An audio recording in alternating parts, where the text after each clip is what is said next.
throughout the presentation. Using the polling panel, you can provide your answer. If you experience any audio issues, please use the call-in number displayed on the chat screen. I will post that again momentarily. So without further ado, I'd like to kick things over to Greg. Greg, take it away. Thank you, Tanner, and welcome everybody. Today, our topic is high-value targets and sender impersonation.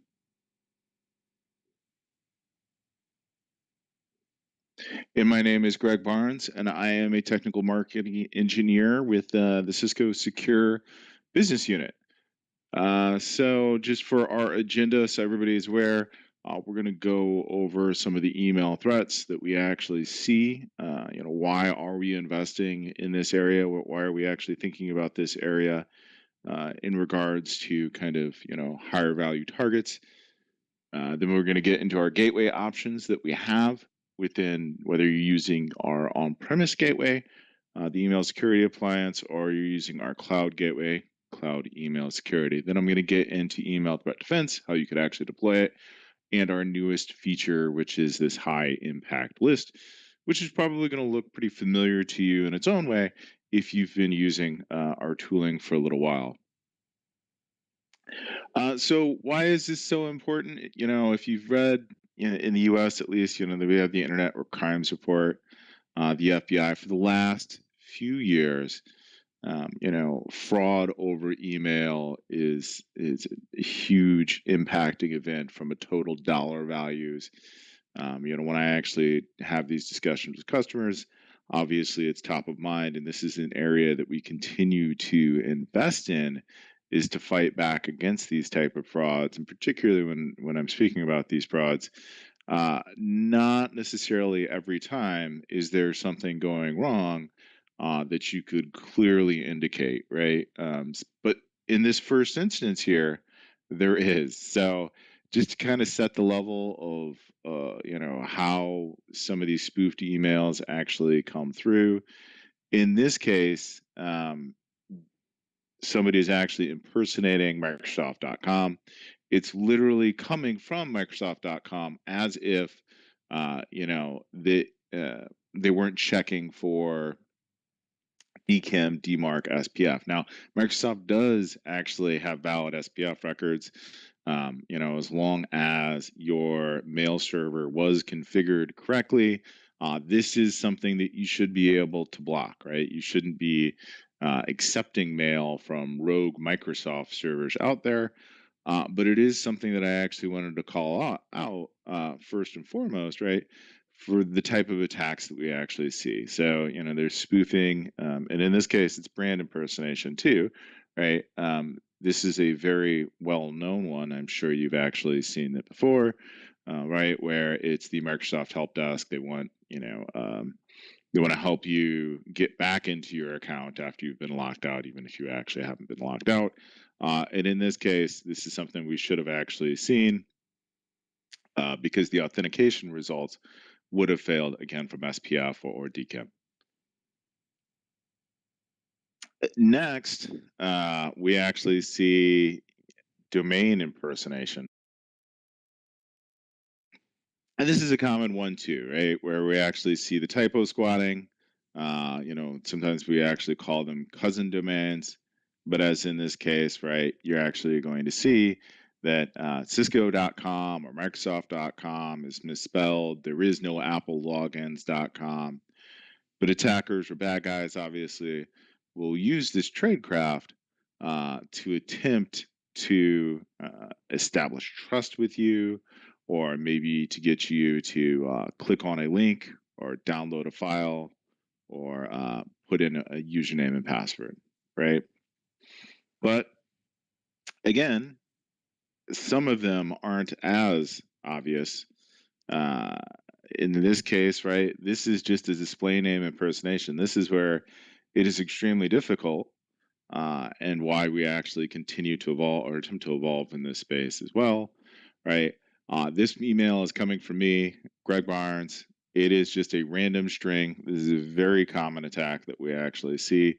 I created a webmail account on Gmail. I attempt to give it a sense of urgency, right? I'm impersonating somebody else's domain. Uh, although, again, Gmail is a valid mail sender. They're going to have a valid SPF DKIM DMARC, right? It's just that display name. And if I were to show this to you on an Android device or an iPhone device, right, the friendly name is really what's going to pop up, right? So you're going to see that it is coming from Greg Barnes, which is me, and I'm pretending to be the CFO. And in reality, it could be anybody behind that GJ814276 at gmail.com. So that leads us to our first polling question, if you're ready for that, Tanner. I am. Our first poll question: what type of text do you see the most? We'll push that live right now. If you could take a few moments to provide your answer using the polling panel. Yeah. So again, are you actually seeing spoofing? Do we need to be looking at DMARC more? What about domain impersonation? Those misspellings, those can be tricky. We do have things for that on the gateway.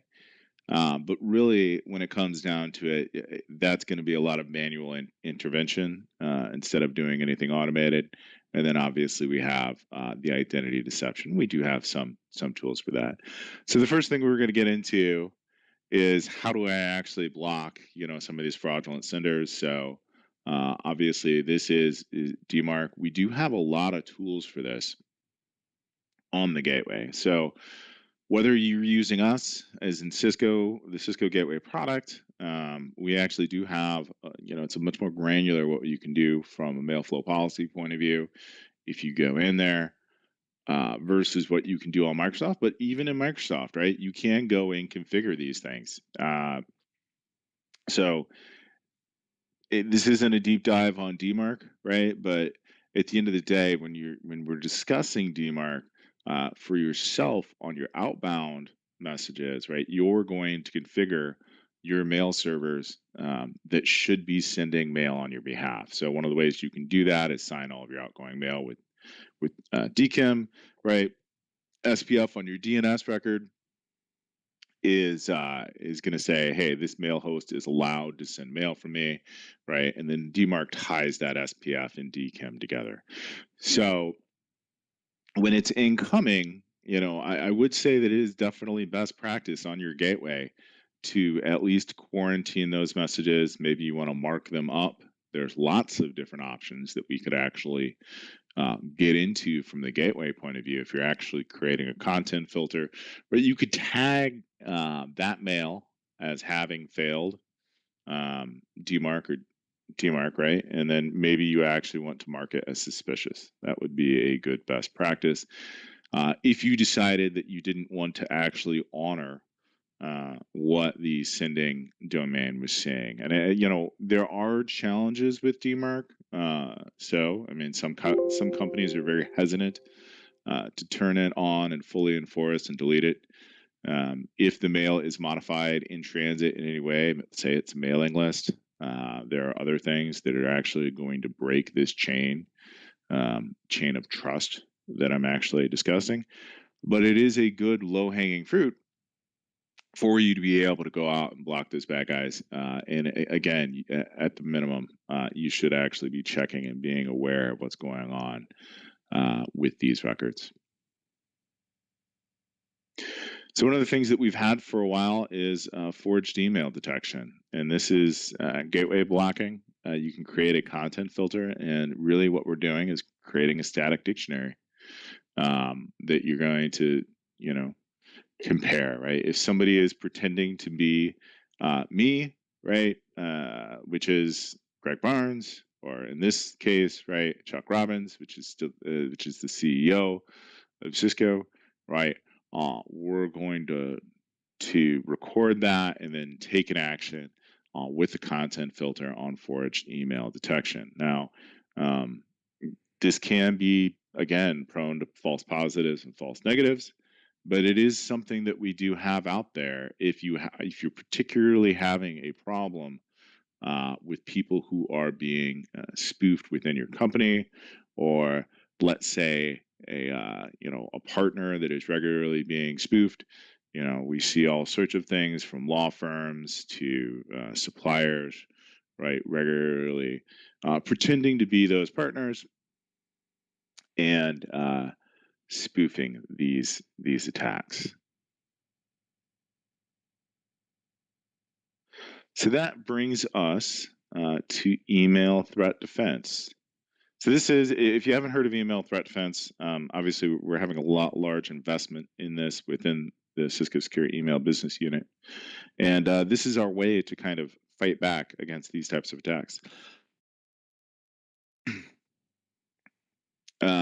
So for a long time, right, we have these known threats that the gateway and Talos has been very, very good at blocking, right? The known bad IP, the known bad domain or URL. And these are, when they actually come in, give us an indicators of compromise, and we can do with a high degree of confidence, right, that we're actually going to block these threats. Now, we do have escalations teams even within Talos that are actually monitoring the current trends, right? And this really comes down to evasions, and those are the kind of escalations I actually see internally quite a bit. So is somebody actually breaking the RFCs and sending a file through that doesn't get detected as a file by Microsoft or us, right? Then they have to update the rules to actually ensure that we're actually catching those threats. Maybe it's a base encoded URL, right? Which at the end of the day really is a URL, but we need to actually make sure that that still goes through our processes, whether we're actually discussing the gateway or email threat defense. And last, we have our new advanced algorithms, which is a ETD only thing, where we're creating that localized intelligence, where we're creating algorithms, or not creating algorithms, we have algorithms that look at the threat techniques, the context, right? How often is Tanner emailing me? When does Tanner usually email me? Right? What accounts does Tanner email me from? And we get to combine that with machine learning or of natural language processing, right? So is he saying something with a sense of urgency? Is it involving financial data? Right? These are all things that we can actually key in on. So, each email is checked for a variety of independent signals. It goes back to those algorithms that I was actually talking about, right? And then with that, we have to give that, a verdict by aggregating those signals. Again, is he sending it to an email to me from that Gmail account that I've never interacted with before? Again, has that sense of urgency. Again, is talking about financials, or maybe it's talking about payroll. That's another one we actually see quite a bit. That if you actually logged into email threat defense and you got that BEC classifier, right? It's the now Tanner's emailing me saying that he has to have help with his payroll and his paycheck's not coming through. So, he's got new banking information, and he needs his help right away because he's got bills due, right? But so the signals with our classifiers, right, that gets us down to the decision to see whether we're actually talking about a benign email or a phishing email, because there's lots of different detectors. And when I show the example at the end, you're going to actually very easily be able to see, when we're talking about conviction, what threat techniques are involved, and the level of confidence that we have. So one of the newest things that we actually came out with, which is that our HIP list, but our high impact personnel, right? That's going to tag us with even a higher sense of confidence that indeed this message is malicious.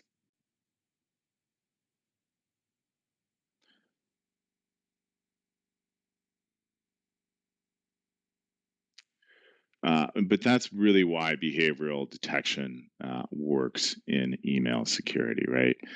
We're going to try and be even more precise. Traditionally, if you're familiar with the gateway, we've had that pipeline point of view where the mail is actually coming in, and then we're actually blocking it via IP, right? We have known bad mail senders. Then, particularly as the world had evolved from an email point of view, we got into domains, then our anti-spam engines, our antivirus engines. There's still a ton that we do, which is a little bit out of scope for today's presentation from an advanced malware protection point of view, where we're going to do classifications, right? And we're going to look at the files involved in attack, all of those indicators of compromise that are involved with the file. But at the end of the day, we wanted to combine that with our newer platform that looked at all of these things kind of holistically and gave us a final conviction on all of these signals that were involved. So again, we were trying to mitigate these business risks, which actually I've discussed, right? The business risk being directly related to, let's say, payroll or wire transfer, or maybe it's just straight out extortion. We've definitely seen a rise in those as well. And again, we're going to be using those natural language processing that I called out in those threat techniques.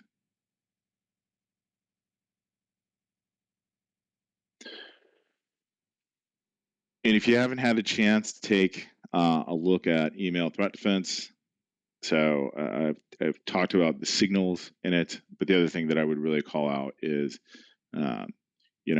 what's going on with your internal users. If you set it up via journaling methodology, we're going to be able to see all of the traffic internally. So if there's an account takeover, right, somebody's sending a malicious email, very quickly you're going to be able to find that out.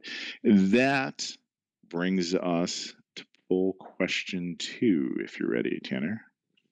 Yeah, we'll push poll question 2 live now. How do you handle these types of attacks? A, defaults, B, gateway tools, or C, email threat defense?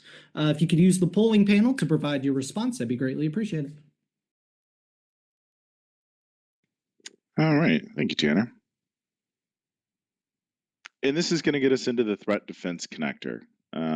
So this, for email threat defense, it has been out since 14.3 for CES. Though one of the things that I will say is this should be coming to a release very soon for our on-premise customers as well.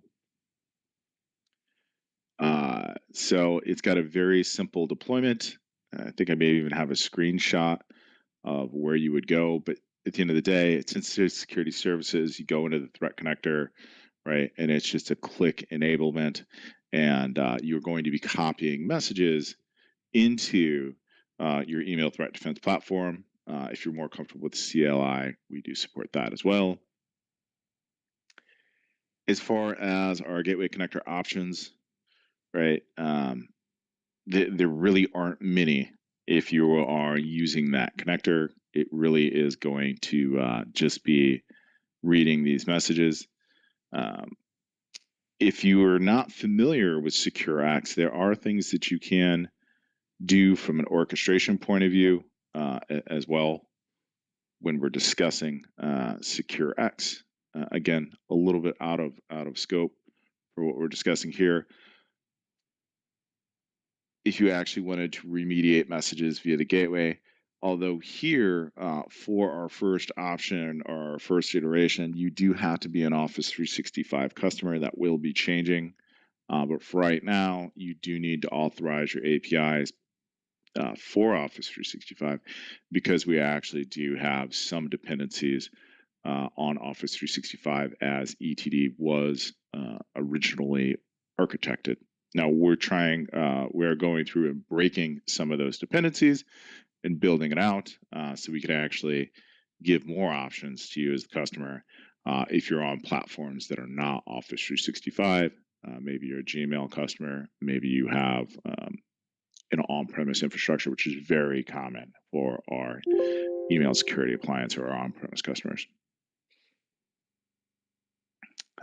We also do have our journaling option. And the one thing I will say here is if you are an Office 365 customer, this is the superior option from the point of view that it will actually give you those internal messages as well, as long as you're comfortable from a data privacy point of view, putting that into the Cisco cloud.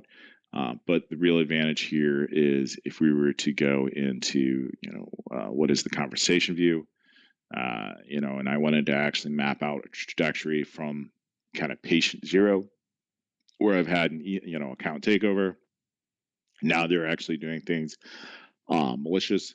Is very helpful to actually see where all of those messages actually went, or maybe even there's a URL going around. Maybe it's not even malicious, right? Those are the good things that we can handle really well with secure access and private intelligence. But you want to just get out that observable from your environment. Knowing where they've moved laterally, it can be a real help. So this is what it looks like within cloud email security or the secure email gateway. I'm logged into our environment. You would get this message intake address that you would put into the email threat defense platform. And really all I did in here was click enable for the threat defense connector. And then I showed you the screen already where you would have actually put that message intake address. And again, for right now, you don't have very many options. If you're using the threat defense connector, it's going to be read only.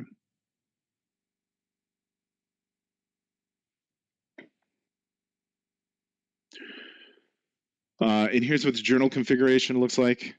Very straightforward. The one thing that I will specifically call out when you're creating that journaling rule is this is where you could scope it down. So if there were people in your environment or users in your environment that you wanted to exclude for whatever reason, you could do that. Maybe you actually specifically want to include them because you're actually just testing it out right now. You could absolutely do that as well. And then on the left-hand side, these are permissions that you're actually giving to Cisco to read messages in your environment, or obviously rewrite if we're actually going to take actions on that. And do we have the results for polling questions 1 and 2, Tanner? Forgot to get the results from 1 now that I think about it.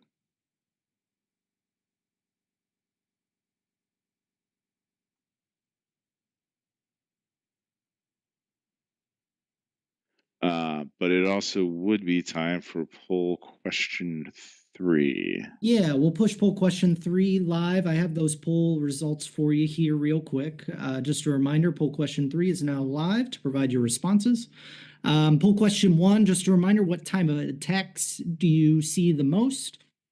We had 4 answers with identity deception, and 4 with domain impersonation, and 3 with spoofing.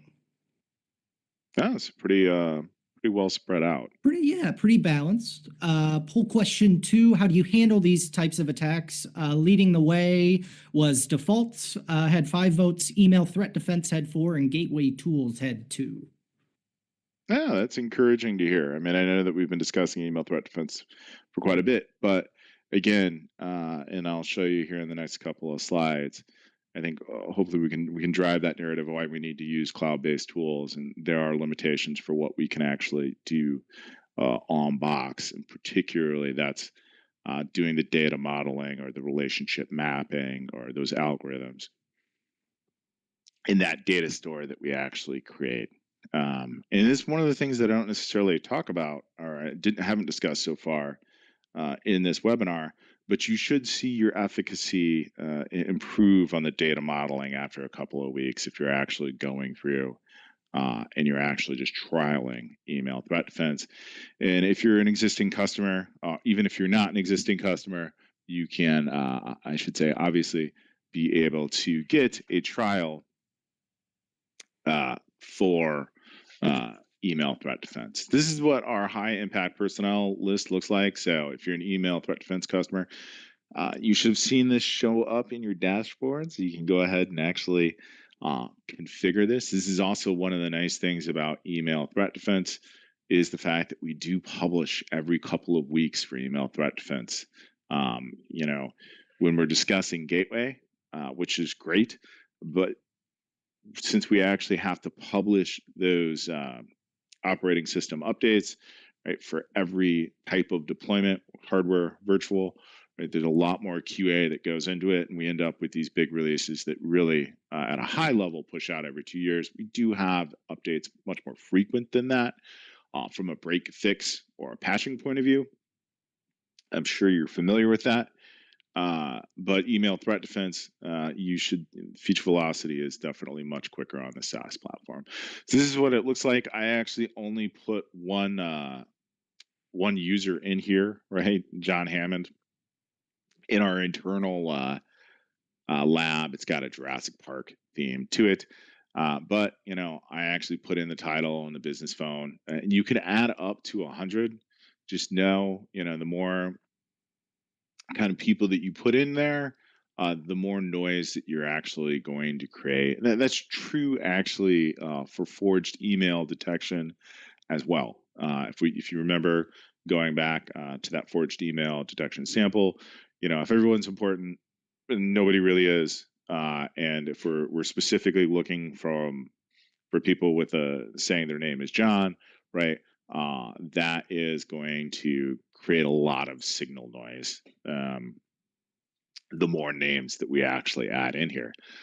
But with that, I will tell you one of the nice things that we do have here in email threat defense is multiple attributes to increase that signal confidence, right? So here, you know, you can actually put in their title. So particularly if this person always uses their signature, uh, you know, and has their phone number and has their mobile phone or you know address or maybe an alternate email address, you know, we can put those things in here. Um, so if this information is coming to from an email address that is not aligned, right, that's going to give us an even a stronger level of confidence. And with that, do we have the poll results from question 3, Tanner? Yeah, we do. Poll question 3. What's next for the next topic of the webinar? We had leading the way 4 votes at spam, 3 with DMARC, and split with a couple were URLs and files. Okay. All right. So maybe we should actually go to regular blocking and tackling and spam. And I do understand it from an administrator point of view. It is, if I were going to go into that email threat defense portal, right, that is still going to be our number one conviction rate, right? You're talking about literally thousands of fraudulent emails, but it is tough to weight it against something like this, which is invoice fraud, right? And in this case, and I use this example to show off, you know, our high impact personnel list, but right off the bat, we do have that user impersonation, right? As you can see, this sender, if I were to break it out, the sender is jham engine corporation dot hk7k, et cetera, right? This isn't even a typo squatted domain. This could be a completely legitimate domain. Maybe this fraudulent domain actually set up, you know, DMARC, DKIM, SPF. Maybe they've baked in a good reputation for a couple of months. It's not even newly seen. Could be or it could not be. But even if they went to all of that effort, right? They were an advanced attacker and did those things, we should still be able to get that signal analysis that I'm actually talking about. In this case, right, it's user impersonation for somebody on our high impact list. It's a rare sender domain for my domain, right? From enginecorporation.com, we've never received mail from this HSA Kevin or H7K4H, etc. And then there's a topic where it's asking for a wire transfer, and it's got an urgency. It's saying, hey, he needs it immediately. And then this is, we do have these dynamic visualizations in the product now, so it'll actually tell you if an algorithm hit.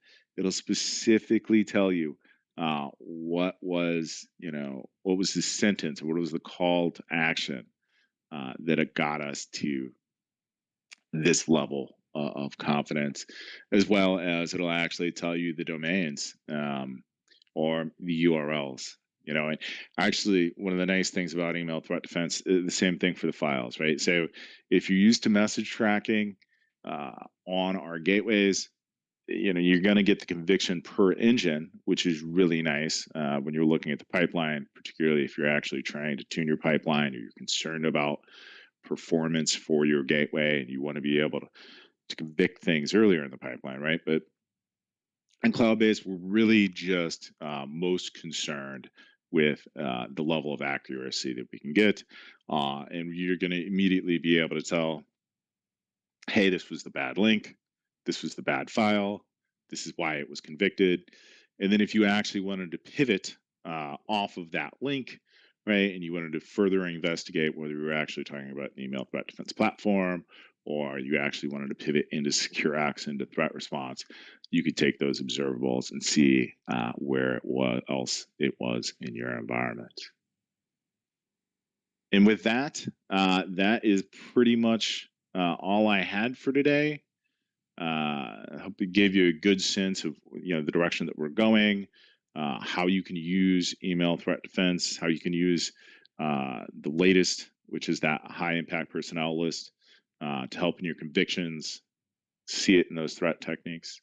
And with that, Tanner, do we have any questions? I know Yeah, that we actually have Sergio. one. Yeah, Okay. thank you, Sergio. Been jumping on a few. We just had one come through that he hasn't gotten to yet. That maybe you or him can answer. Does Ironport message tracking support to search with header from sender address? Header from it should, yes.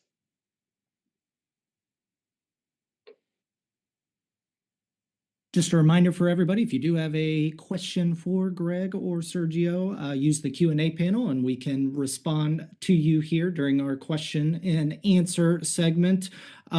Greg, as we wait here a moment, maybe for a couple more to come through, is there anything else that you wanted to touch on before we do wrap up? I think that the only thing is, obviously we've got big investments in SaaS platforms lately with what we're doing at Cisco Security. So, if you haven't checked out email threat defense yet, I think that now is a great time. Maybe you need to wait a little bit more if you're an on-premise customer or you have that use case. Maybe you still have on-premise Exchange or you're using Gmail. We should be supporting those platforms hopefully here in the near term. But the other one would be to check out SecureX. We should actually be having even more integrations with SecureX when it comes to email threat defense. I'm hoping to see that in the next couple of months, which not only are you going to be able to get those observables out of email threat defense, you should be able to see those threat techniques actually pull on over too if you're actually using threat response. So, if there was, let's say, a crypto address involved with a message, right? You could actually see that straight from threat response, those various techniques. And those are kind of the some of the exciting stuff that we have going on. And again, it gives you a different way to visualize things. You can empower within SecureX via that orchestration as well, if for whatever reason you wanted to trigger alerts or take automated actions. Perfect. Thank you. One more question that just came in off the last one, and if we need to follow up beyond this presentation, we can. In message tracking, I only find envelope sender option. Not sure how to search with header from. Okay. Yeah, we'll follow up. Okay. And I'll take a look at that. Okay, great. It looks like at the moment that does it for our Q&A portion. We will leave the Q&A window open for a couple more minutes if you do have a question. Want to thank you, Greg. Also, thank you, Sergio, for helping out and the whole team for bringing your knowledge to the Cisco community today. For even more tutorials, demonstrations, and future webinars, please visit the Cisco Learning Network. I'll place a link in the chat screen momentarily. Usually takes about 5 business days for today's session to be uploaded to the Cisco Learning Network. I'll provide the link where those recordings will be available for you. Your feedback is important, and at this time, you'll be directed to a post-webinar survey. Please take the time to participate. That helps as we move along and schedule future webinars. Once again, we thank everybody for joining us today. We'll see you next time on the Cisco Learning Network.